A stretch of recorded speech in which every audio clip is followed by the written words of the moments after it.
I want to show you a very useful tool in metacost that can show you how influential you can be on the total cost of your project by just simply timing the cash flow. Let's get started. In this example, we're building a campus library. For the conceptual plan, I've got 4 line items detailing the budget at this point. The main contributors, the biggest values in this budget, are for construction. I've got 2 line items, one for the building construction and one for furnishings, fixtures, and equipment. The construction period is 18 months, and I've got $20 million associated with that window. Right now, you can see that I've got the cost spread over time to a late triangle shape. Now, what does that mean? Well, let's take a look at the dashboard. The best way to see this is visually. And as you can see, the blue line indicates my monthly allowance, my monthly increment value for construction across the construction period of time. It peaks kind of 2/3 of the way through construction, and it tops out about $2.1 million. Okay, so what does this do to your overall total cost? Well, let's look at the cost report, and we'll look at our interest during construction calculation.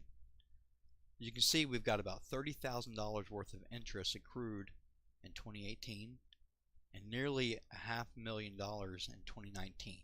And that's because we've got a substantial amount of money flowing for construction during that year. It tops out at just under $500,000. I'm going to take this value, I'm going to plug it into my little spreadsheet here so we can see the difference when we change the spend profile from a late triangle to an early triangle.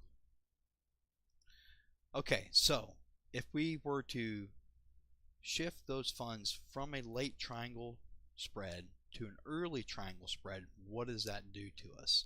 What does that do to the overall total cost? Let's go back to our plan. For the construction line items, we're going to modify the cost curve. We're going to select the early triangle, save that. We're not going to change the spend period, we're not going to change the spend amount. As you can see, there's several options here. I have a blog post that explains each one of these, so check that out if you're interested.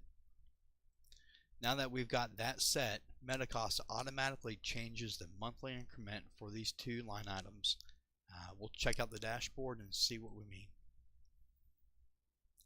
Going back to the line chart, we're going to look at that on the monthly view, and now we can see the construction forecast peaks out about 30% into the project, just over $2 million, and slowly tapers down towards the end of construction.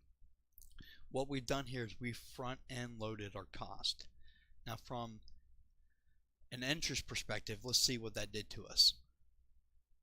Going back to my cost report, I can now see I've got more interest in 2018 and significantly more interest in 2019 that I'm spending, for a total value of over $600,000.